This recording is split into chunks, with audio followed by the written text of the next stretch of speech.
esta mañana el tema es: deja ir a mi pueblo. Deja ir a mi pueblo. Es una instrucción, es una orden. La Biblia está llena de ensayos. Cuando digo ensayos, son prácticas. Está llena de prácticas. Cuando usted practica para algo, está ensayando. Para todo lo que se hizo aquí, música, los especiales, todo lo que se ha hecho, la danza, todo se practicó. Hasta Dilaila y yo practicamos. Ella practicó en su casa, yo practiqué en la mía. Y ahorita, antes de subirnos, cerramos allí en el cuartito un momentito en el estudio y practicamos lo que íbamos a hacer. Y la Biblia está llena de ensayos, sucesos históricos que se repetían una y otra vez. Lo único que cambiaban eran los escenarios, el tiempo y los personajes. Pero no dejaron de ser ensayos. No dejaron de ser prácticas de un acontecimiento, de algo que iba a suceder en el futuro.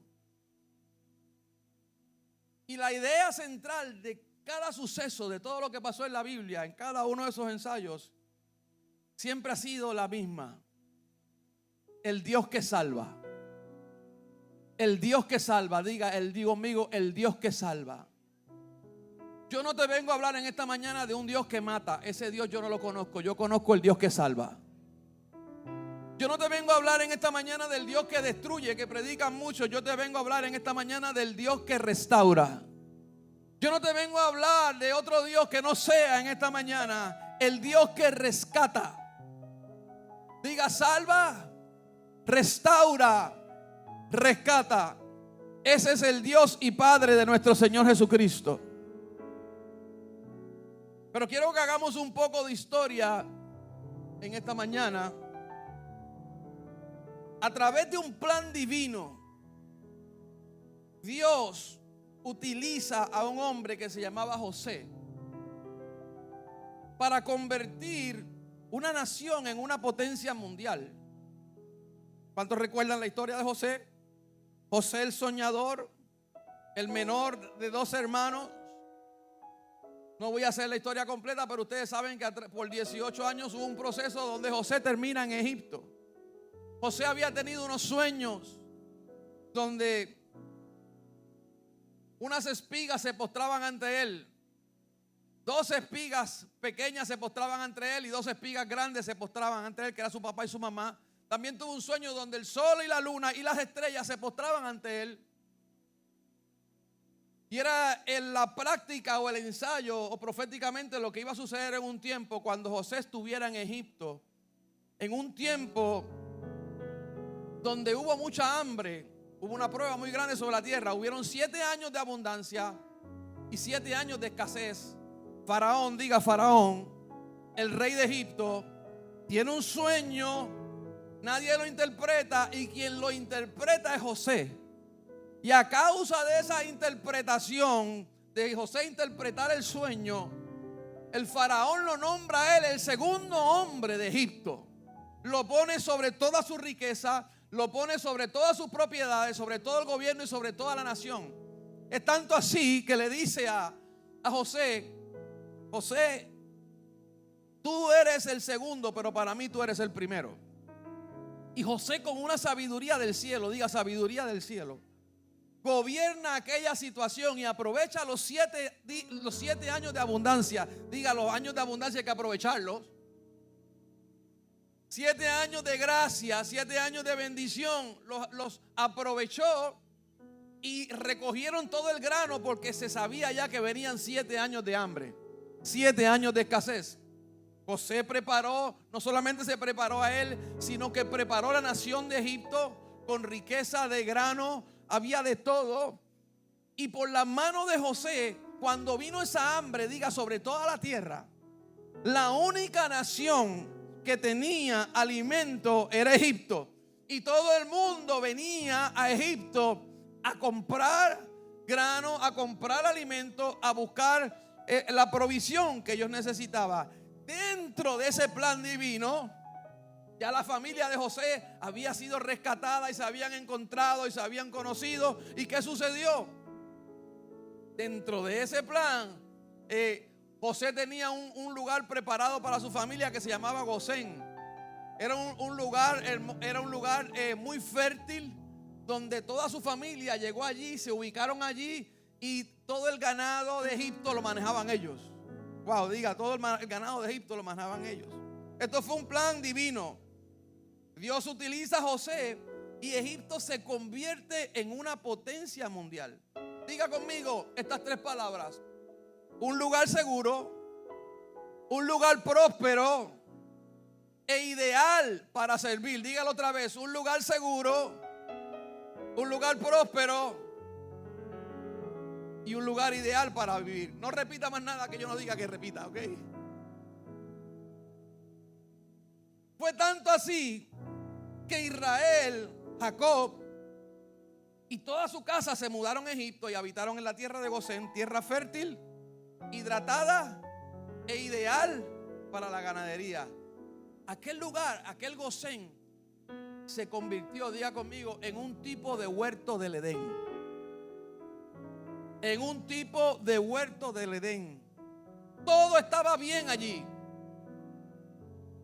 Con aquel faraón. El faraón era amigo de José. De hecho, aquel faraón consideraba a José como un padre. José le dice a su padre Jacob: con este faraón no tenemos problema porque yo soy para él un padre. Wow, ¿usted se imagina? Yo soy para él un padre. Todo estaba bien con Israel. Estaban cómodos, lo tenían todo. Hasta que este faraón muere. José muere. Esa generación muere. Y se levantaron nuevos gobernantes que no conocían la historia. No conocían el pacto. No conocían que un pueblo que un día fue amigo y hermano, y el pueblo que un día fue amigo y hermano, un día se convirtió en esclavo. Israel estaba dentro de Egipto como amigo y hermano de Egipto, pero de repente bajo un nuevo gobierno se convierten en esclavos. Y se repite la historia del Edén, donde los hijos de Dios lo tenían todo. En el Edén el hombre, Adán y Eva, lo tenían todo. Diga, lo tenían todo. Tenían paz, tenían prosperidad, tenían alimento. Y de repente aparece el enemigo, Satanás. Diga, Satanás. Así mismo, diga fuera. Diga, te reprendo, Satanás. Amén. Y de repente aparece el enemigo Satanás, como apareció Faraón, y todo lo bueno y estable desaparece. En aquella tierra que había estabilidad, que había paz, que estaba todo bien, había buenas relaciones, llega de repente este faraón nuevo y todo cambió. ¿Quién fue el que hizo que cambiara todo lo que había en el Edén? El día en que apareció la serpiente, ¿verdad que sí? Que engañó a Adán y engañó a Eva. Y entonces sucede algo. Entre los periodos, Israel estuvo 400 años en Egipto. 400 años en Egipto. Pero usted tiene que entender que dentro de ese periodo no fue todo esclavitud. Hubo un periodo de paz, pero hubo un periodo de esclavitud. Diga, el enemigo hace solamente tres cosas. Juan 10:10 dice lo siguiente: el ladrón no viene sino para hurtar y matar y destruir. Diga, el enemigo lo único que sabe es robar. Ahí está, robar, matar y destruir. Pero yo, Jesús, ahí está hablando Jesús, pero yo he venido para que tengan vida y para que la tengan en abundancia. ¿Habrá alguien que le crea las palabras de Jesús en esta mañana y sepa que el único que te quiere matar, el único que te quiere robar es el enemigo? No es Dios, no es Jesús, aleluya. Jesús vino para que tú tengas vida. Él puede venir con sus tres planes, pero un solo plan de Dios le destruye el juego a Satanás. Una sola cosa de Dios lo destruye a él: la vida. ¿Y quién es la vida? La vida es Cristo. Así que el que tiene la vida, que es Cristo, los planes del enemigo son destruidos. Aleluya. ¿Alguien lo cree conmigo en esta mañana? Israel fue esclavizado por el enemigo Faraón, el cual tú tienes que entender que es un tipo de Satanás. Satanás esclaviza, Satanás destruye, Satanás roba, Satanás da opresión. El que entristece es Satanás, el que te deprime es Satanás, pero el que te liberta de todo eso se llama Jesús. Israel fue esclavizado por el enemigo Faraón, el cual es un tipo de Satanás. Perdieron su lugar de bendición. Israel perdió su lugar de bendición y ahora vivía en sombra, en amargura, en escasez y en sufrimiento. De ser un pueblo que administraba, ahora estaban siendo administrados. Imagínense, ellos fueron los que ellos hacían ladrillos de paja con barro, todo el día machacando barro con paja para hacer ladrillos. No estaban comiendo ni churrasco, nada de eso. Cebolla y ajo. Yo sé que el ajo es muy saludable. Gloria a Dios por el ajo. Es rico en una mezclita con mantequilla, ¿verdad? Y en el pancito de ajo, súper rico. Pues estoy entonando, bien entonado. Alguien dijo por ahí: ya el pastor tiene hambre. Le empezó temprano la cosa hoy.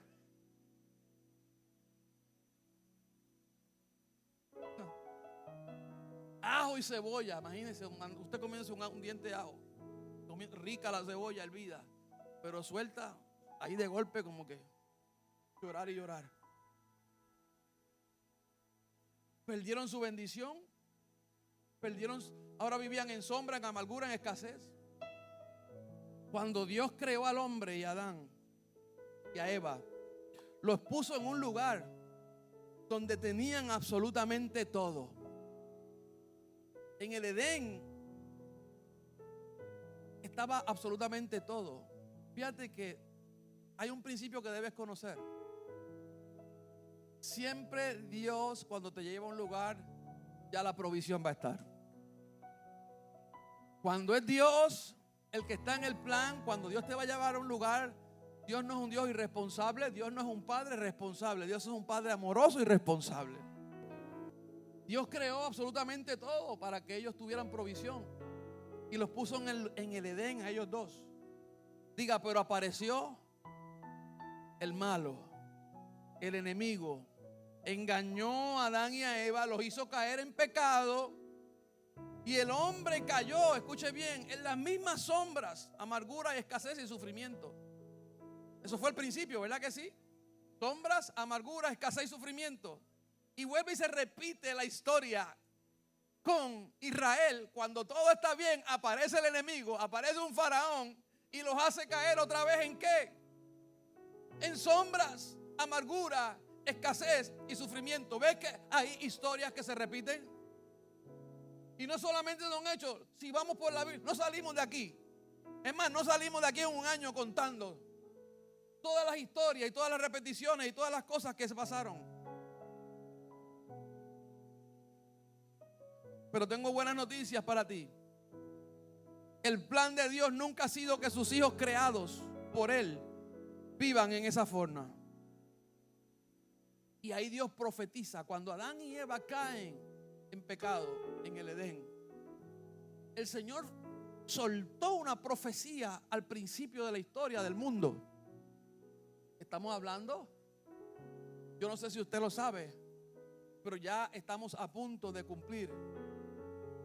Estamos a menos de un siglo de que la tierra cumpla 6,000 años de creada. La tierra nueva, que diga. No la vieja, la nueva. Del Edén para acá, diga 6,000 años.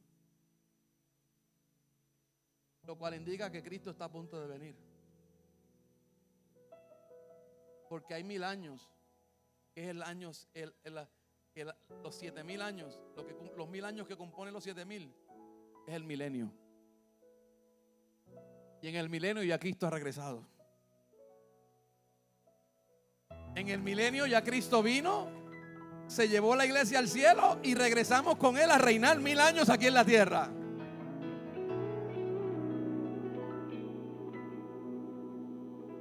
Así que el que tenga oídos, oiga lo que dice el Señor.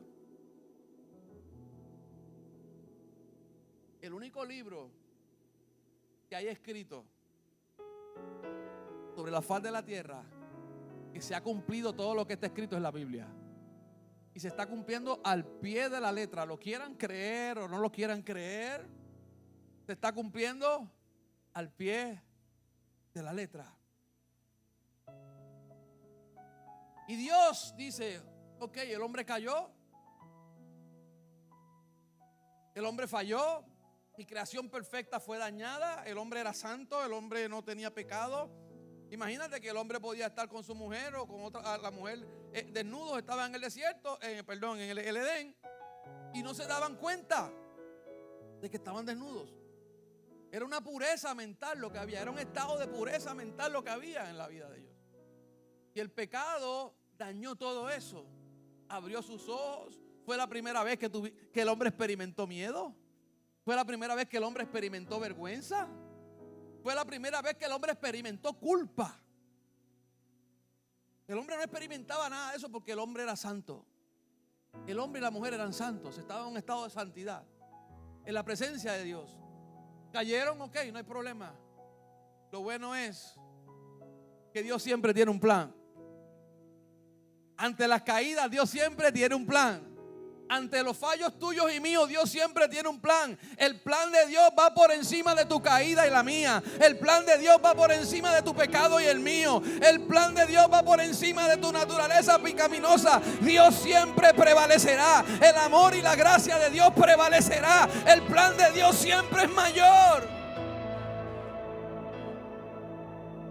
¿Dónde dice eso? En la Biblia. Yo lo veo en la Biblia. Y de repente dice, yo tengo un plan para resolver este asunto. Y en Génesis 3:15 Dios profetiza para el futuro, un futuro muy por delante. Pasaron cientos de años, siglos. Pero el Señor dijo, ¿sabes qué? Satanás,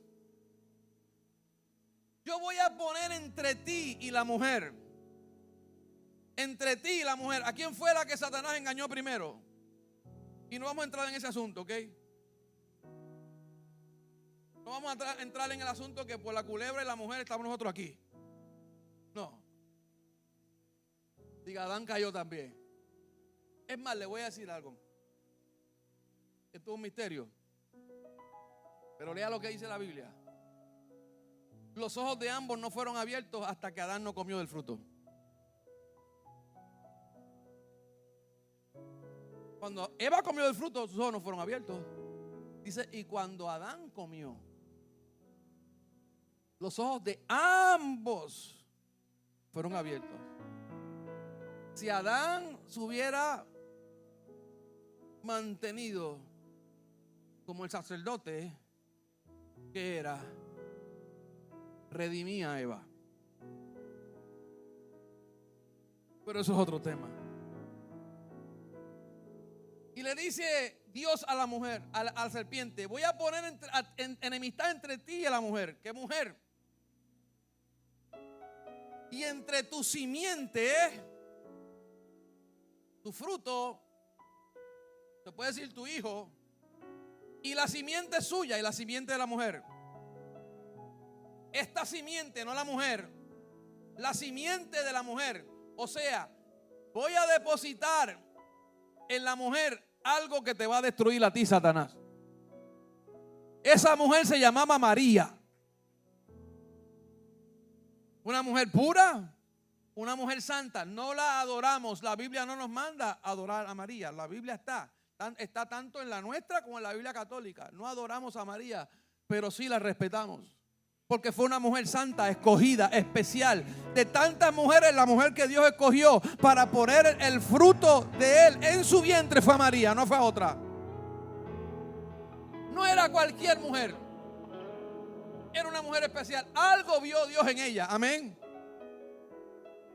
Y profetizó de ella muchos siglos antes: voy a poner mi simiente en una mujer para destruir la tuya.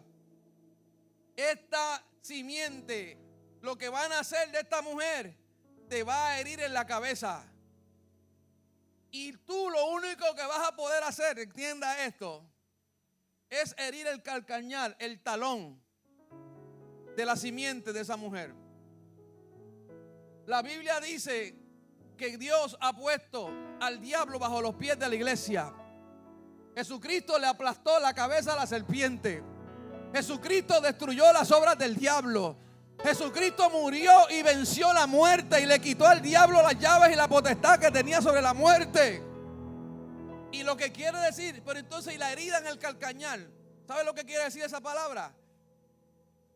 Que todas las heridas que Jesús llevó en su cuerpo, la corona de espinas, los clavos en las manos, los clavos en los pies, la lanza, los latigazos, todo eso, ¿sabe cómo Dios lo vería? Como una pequeña heridita en el calcañar de Jesús. ¿A quién Dios le estaba dando la autoridad? A Jesús. ¿A quién Dios le estaba dando el poder? A Jesús. ¿A quién Dios le estaba dando la supremacía? A Jesús. Dios estaba diciendo: lo único que tú vas a poder hacer es una pequeña herida en la pierna, pero Él te va a aplastar la cabeza. Aleluya. ¿Y cómo se la aplastó? Y no voy a entrar en eso, porque dice la Biblia que cuando Él expiró, cuando Él, aleluya, murió, pasaron dos cosas. Lo primero que sucedió es que Él mismo llevó su propia sangre a la presencia del Padre para expiar por los pecados de la humanidad en el tabernáculo celestial. Aleluya. Entró a la presencia del Padre y con su propia sangre roció, aleluya, el arca del pacto que hay en el cielo, porque el tabernáculo que había hecho aquí en la tierra es copia de uno que hay en el cielo. Y Él roció la sangre. Esta es mi sangre, aleluya, que yo presento delante de ti. Por esta sangre la humanidad tiene perdón de pecados. Aleluya. Como un gran sumo sacerdote. Pero no solamente se quedó ahí. Después que hizo eso, fue a completar la obra. Y dice la Biblia que bajó a las profundidades del infierno, donde estaban los que habían muerto antes que Él, los que habían oído que venía un Mesías. Y dice la Biblia que se presentó allá abajo en el infierno y fue personalmente donde Satanás. Yo no sé si tú puedes hacer esa película, pero el infierno es un lugar oscuro, el infierno es un lugar caliente. Pero cuando llegó Jesús, llegó la luz a aquel lugar, y aquel lugar se alumbró, y aquel lugar tembló. Y no fue con ángeles, no fue con guardaespaldas, entró solo, porque Él era el Hijo de Dios, el crucificado, el que había pagado el precio. Y fue donde Satanás y le dijo: hasta el día de hoy has matado, has robado y has destruido. Tenías la llave para eso, pero dame las llaves hoy, que me pertenecen a mí, me pertenecen a mí. Te las quito. Y ahora Satanás no tiene ninguna autoridad, porque toda autoridad se le ha dado al que vive, al que reina por los siglos de los siglos.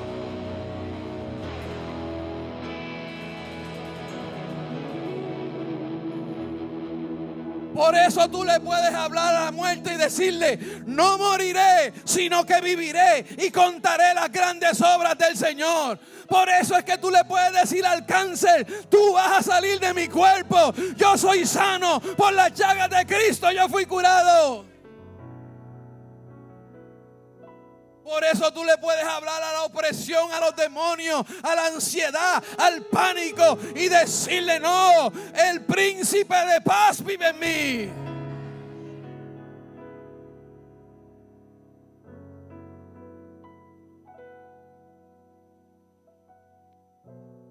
No somos amigos él y yo. Pondré enemistad entre ti y la simiente de la mujer.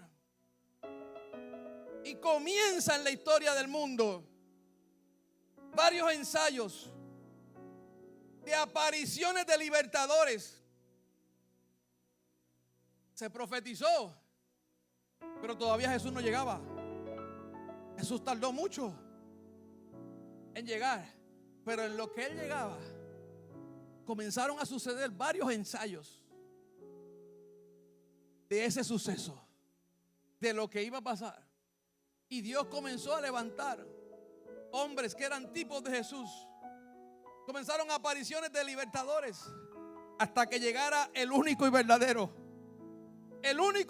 libertador, el Hijo de Dios mismo, a libertar la humanidad. Escuche bien, para siempre, para siempre, para siempre. Ya no han aparecido más libertadores, porque el que liberta ya apareció. Aleluya.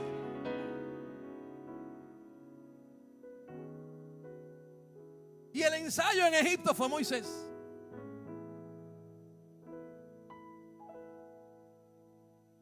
Faraón había oprimido a Israel, los tenía esclavizados, y Dios se le aparece a Moisés. Diga conmigo, a los 80 años. Si usted tiene 80, todavía tiene trabajo que hacer. El ensayo fue Moisés. Dios llama a Moisés y lo unge con una sola misión. Una sola misión tenía Moisés. Y esto me bendijo tanto el Señor. Yo lloraba. Dios mío, Señor. Destruir las obras del enemigo y libertar a su pueblo. Por eso le dijo en Éxodo 7:16. Ya él había hablado con Faraón. Y Faraón no quería soltar el pueblo. Y llegó el momento donde el Señor cambió el tono con Faraón. Y dice Éxodo 7:16 que Dios le dijo a Moisés: le vas a decir así y dile: Jehová, el Dios de los hebreos, me ha enviado a ti diciendo: deja ir a mi pueblo. Era una orden y una advertencia. Deja ir a mi pueblo. Dígalo conmigo: deja ir a mi pueblo. ¿Sabe lo que usted tiene que hablarle al diablo? Deja ir a mis hijos. Deja ir a mi esposo. Deja ir a mi esposa. Deja ir a mi familia. ¿Por qué? Porque Jehová, el Dios nuestro, lo ha dicho. ¿Sabe cómo tú tienes que ir a hablarle a la enfermedad? Deja mi cuerpo. Porque no negamos que nuestros cuerpos son atacados. El mío es atacado. Pero yo digo: sal de ahí, fuera, déjame tranquilo. Deja ir a mi pueblo para que me sirva en el desierto. Y mira lo que le dijo el Señor: hasta aquí no has querido oír, pero tú vas a oír. Tú vas a entender, faraoncito. A la buena o a la mala tú vas a entender. Y es interesante lo que sucedió. Diga: ensayos. Venía para el mundo el único y real y mayor libertador, que se llamaba Jesucristo. Pero aún los ensayos estaban preparando el camino para la venida del Señor. Y es interesante lo que Dios hizo con Moisés. Dios usó a Moisés con señales y con milagros. Dios envió 10 plagas sobre Egipto. Y cada vez que una plaga iba a ser desatada, era desatada por la boca de Moisés. Diga: Dios usó a Moisés con señales y milagros. Era un ensayo de la aparición de Jesucristo. El mundo, cuando estoy hablando del mundo, no estoy hablando de la tierra, no estoy hablando del globo terráqueo, el mapa del mundo, el mapa mundo, y no hablo de eso. El mundo fue creado por Dios. La tierra fue creada por Dios. La playa la creó Dios. Los ríos los creó Dios. Todo lo que hay fue creado por Dios. ¿Y sabe para quién lo creó, verdad? Para nosotros. Pero en el mundo hay algo. Egipto no era malo. Lo que era malo en Egipto era el sistema de Egipto. El sistema de gobierno. el sistema de idolatría, el sistema de dioses. Eso es lo que dañó a Egipto. Y el mundo es un tipo de Egipto. Donde estamos es un tipo de Egipto. Jesús, cuando oró antes de irse al cielo, dijo: Señor, guárdalos, porque ellos están en el mundo, pero no son de este mundo. Están en el mundo, van a ser afectados por un sistema, pero ya ellos no son de ese sistema. Ellos son del reino, me pertenecen a mí, yo los salvé. Guárdalos, protégelos. Y Jesús no oró solamente por sus discípulos, oró por los que iban a creer por las palabras de los discípulos. Y ahí estamos tú y yo.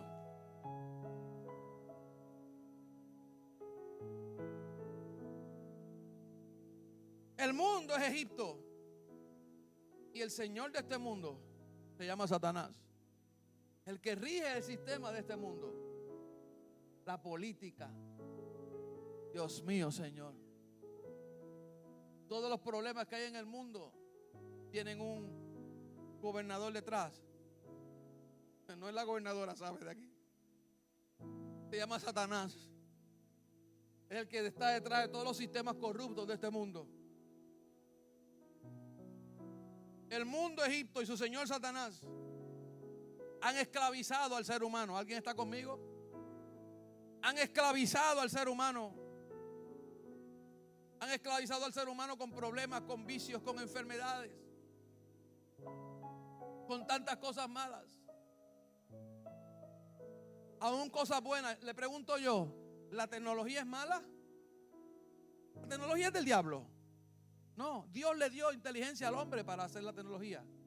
Gloria a Dios por la tecnología. Mire qué lindas las pantallas, qué lindos los micrófonos. ¿Qué haríamos sin esto? Estaría yo aquí engalillado. Las redes son buenas. Los teléfonos son buenos. Gloria a Dios por todo. ¿Quién ha dañado todo? El hombre, nosotros. ¿Influenciado por quién? Por el enemigo. Un teléfono no es malo. Quien le da el mal uso somos nosotros. ¿Por qué? Por el estado de nuestro corazón. Todo lo que el hombre hace es el resultado del estado de su corazón. Corazones esclavos a los vicios. Corazones esclavos a las malas conductas. Ese es el mundo que Jesús vino a libertar. Jesús vino a libertar tu corazón. Jesús vino a libertar tu vida. Jesús vino a bregar con tus debilidades. Jesús vino a bregar con tus flaquezas. Jesús vino a bregar, aleluya, con todo lo que no sirve dentro de ti y de mí. Porque tenemos todas cosas que no sirven, que necesitan ser cambiadas, que necesitan ser reemplazadas por la palabra de Dios en nosotros. Y todo va a cambiar.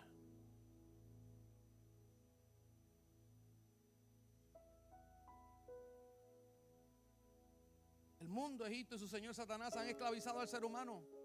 Pero Dios se hizo de un libertador. Y no podía ser cualquier libertador. Tenía que ser su propio hijo. Su propio hijo que estaba sentado. El Hijo de Dios, que es Dios mismo.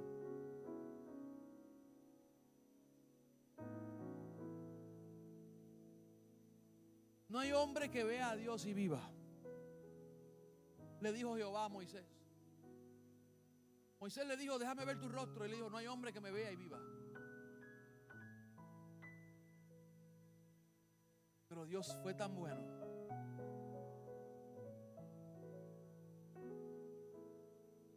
que envió una extensión del mismo, lleno de una protección que se llama gracia y misericordia.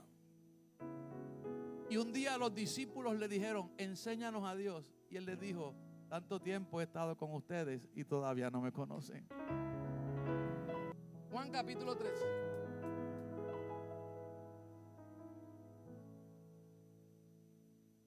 Uno de los ensayos más poderosos. Mira qué cosa. Faraón no respondió al llamado. Le cayeron las 10 plagas y la 10ª plaga fue la muerte de los primogénitos. Y murieron los hijos de Faraón. Y entonces Faraón dejó ir al pueblo. En rebeldía lo dejó ir. Israel salió. Pero después se le fue detrás porque no lo quería dejar ir. Y murieron todos ahogados en el Mar Rojo, que todavía están las evidencias en el fondo del Mar Rojo, de carruajes y piezas que han encontrado, que por allí murieron los egipcios. Dios los enterró, porque el camino que Dios te abrió a ti no es el camino para tus enemigos. ¿Me oíste? El camino que Dios abrió para ti es un camino para ti solo, no para tus enemigos. Cuando tus enemigos traten de perseguirte por el camino que Dios te abrió para ti, aleluya, van a quedar enterrados, van a quedar sepultados. Ese camino es para ti, ese camino es para mí.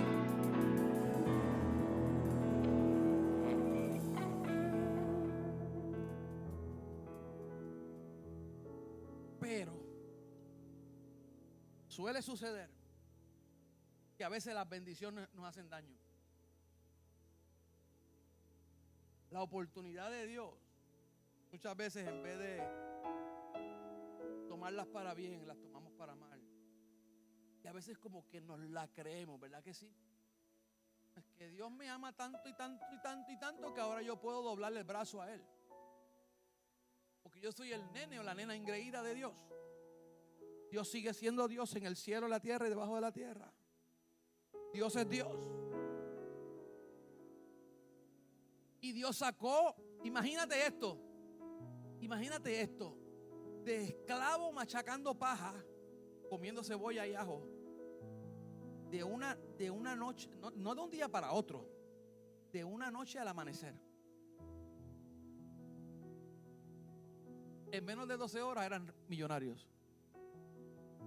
Dice que cuando salían, las mujeres salían con las joyas, con el oro, todo el oro de Egipto, la gente dándoselo. Así, diga, así. Dios tiene la forma de hacerlo así, diga, así. Dios resuelve el problema así. Pero es a la forma de Él, no es a la forma tuya. Salieron de allí. Tan pronto salen, van de camino para la tierra prometida, que Dios le había prometido. Vienen los egipcios detrás, pero Dios es tan bueno que por el día Dios ponía una nube que los protegía del calor, y por la noche Dios ponía una columna de fuego que les daba calefacción. ¿No se imagina usted usted caminando con una temperaturita así como 70 grados, 65 grados, de un aire acondicionado encima todo el día? En pleno desierto. Usted se ha puesto a imaginarse eso. El pueblo, 2 millones de personas, aproximadamente es el cálculo, 2 millones de personas caminando y una nube que los protegía, dándole fresco. Los hijos de Dios, Él los cuida. Y la nube caminando, y la nube ahí. Y se iba la nube por la mañana, por la noche, y venía la columna de fuego para que duerman calientitos. Israel padeció de algo que se llamaba protesta, murmuración. Empezaron a quejarse. Era un pueblo quejoso. Se quejaban de todo. Estamos cansados del maná. Mire el nivel de frescura del maná, que Dios le dijo: olvídense de guardar el maná, porque yo se lo voy a dar todos los días. Cuando salían estaba afuera, lo tenían que recoger nada más. Si lo guardaban, le daba gusano de un día para otro. Dígame, ¿qué comida le da gusano de un día para otro?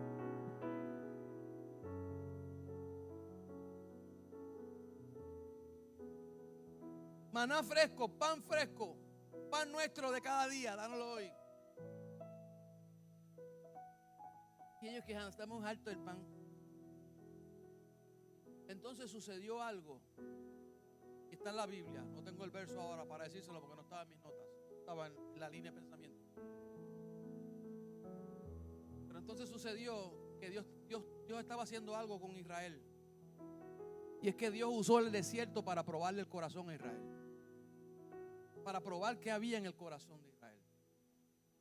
Y empezaron a quejarse y a protestar y murmuraban contra el liderato, murmuraron contra Moisés, murmuraron contra Aarón. Y Dios un día se enojó, un día se enojó.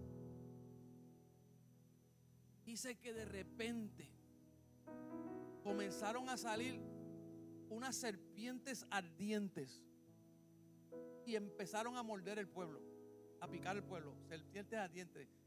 ¿Quién es tipo de la serpiente? Dígalo. Satanás. La serpiente antigua le llama la Biblia. Empezaron a morderse serpientes y mucho pueblo comenzó a morir.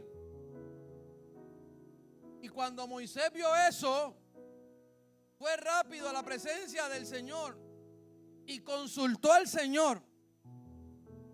Y le dijo, ¿qué haré, Señor? Y el Señor le dijo, ve y haz una serpiente de bronce. Grande, una serpiente de bronce. Y la vas a poner en un madero. Y vas a levantarla. Y todo el que sea mordido por la serpiente, cuando levante la cabeza y mire a la serpiente de bronce que está en el madero,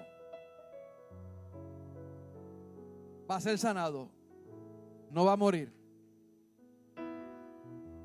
Y dice Juan 3, del 14 al 21. Y como Moisés levantó la serpiente en el desierto, diga un ensayo. Y como Moisés levantó la serpiente en el desierto, así es necesario que el Hijo del Hombre sea levantado. Jesús estaba hablando de él mismo. El ensayo de la serpiente en el desierto era que él un día iba a ser levantado en un madero. ¿Para qué? Para que todo aquel que en él crea no se pierda, mas tenga vida eterna, porque de tal manera amó Dios al mundo que ha dado a su Hijo unigénito, para que todo aquel que en él crea no se pierda, mas tenga vida eterna, porque no envió Dios a su Hijo al mundo para condenar al mundo, sino para que el mundo sea salvo, sea salvo, sea salvo por él. El que en él cree no es condenado, pero el que no cree ya ha sido condenado. Cristo fue levantado en la cruz, fue puesto en alto para que todo el que lo mirara sea salvo, para que todo el que lo mire sea sano. Quiero decirte, eso no quedó en el pasado. Hoy Jesús está aquí, Jesús está aquí, Jesús está aquí, para que todo aquel que lo mire y crea en él reciba salvación, sanidad, vida eterna, felicidad, paz, gozo, abundancia. Que volvamos al lugar que Dios tiene para nosotros. Un lugar bueno, bueno, porque los pensamientos de Dios son de bien. Los pensamientos de Dios son de bien, son de bien, son de bien y no de mal.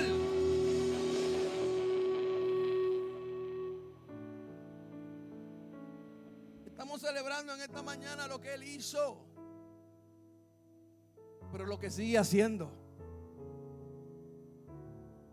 Porque lo que Él hizo abrió la puerta para que siga haciendo.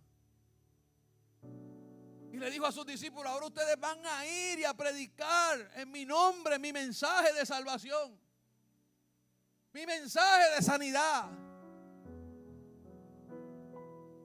Por eso es que usted no me va a ver a mí predicar. Dios no me llamó a mí, ni la Biblia me llama a mí a predicar de pantallas y pelos pintados. La Biblia me llama a mí a predicar de salvación y vida eterna, de que Jesucristo vino a deshacer las obras del diablo y a traer salvación, esperanza, gozo.